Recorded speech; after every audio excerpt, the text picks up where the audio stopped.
Hi friends, మీకు ఈ video నచ్చితే లైక్ చేయండి, సబ్స్క్రైబ్. శరత్చంద్ర దగ్గర కూర్చొని ఆలోచిస్తాం. భూమి శరత్చంద్ర దగ్గరికి వచ్చి, ఏంటి అంకుల్ ఏమీ తోచనట్టు ఏదో ఆలోచిస్తున్నారు అని భూమి అంటుంది. అవునమ్మా, ఏమీ తోచటం లేదు, ఏం చేయాలి అని శరత్చంద్ర అంటాడు. మనకి ఇలా ఏమీ తోచనప్పుడు మనం రాని పని నేర్చుకుంటూ పని చేస్తూ ఉంటే మనకు టైంపాస్ అయిపోతుంది అంకుల్. అప్పుడు మనకు మనసు కూడా చాలా హాయిగా ఉంటుంది అని చెప్తూ ఉంటుంది. అయితే ఏం చేయాలమ్మా, నాకు రాని పని అంటే నేను ఏం చెయ్యాలి అని శరత్చంద్ర అంటాడు. రండి అంకుల్, కూరగాయలు తరగండి అంకుల్, నేను నేర్పిస్తాను కదా, అప్పుడు టైంపాస్ కూడా అయిపోతుంది, జాలీగా మాట్లాడుకున్నట్టు ఉంటుంది అని భూమి అంటుంది.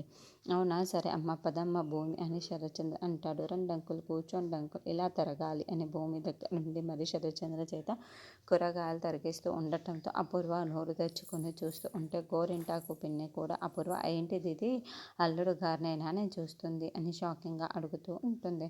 ఆ భూమి చూడు ఎలా చేయించేస్తుందో అల్లుడు గారి చేత అని గోరింటాకు పిన్ని చెబుతుంటే అపూర్వ కోపంతో రగిలిపోతూ ఉంటుంది. కూరగాయలు తరుగుతున్న శరత్చంద్రని చూసి మీరా, ఏంటండి మా అన్నయ్య కూరగాయలు తరుగుతూ ఉంటే మీరేంటి అలా చూస్తున్నారు, వచ్చి కూర్చోండి, కూరగాయలు తరగండి అని మీరా కూడా దబాయిస్తూ ఉంటుంది.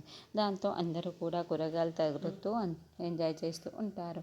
భూమి మాటలకి శరత్చంద్ర కూడా దిగి వచ్చి అలా కూరగాయలను కట్ చేస్తూ ఉంటే ఇదంతా చూస్తున్న గగన్ చాలా చాలా సంతోషంగా చూస్తూ ఉంటే నక్షత్ర మాత్రం మురిసిపోతూ ఉంటుంది. భూమిని గగన్ని అలా సంతోషంగా చూసి శారద కూడా చాలా సంతోషం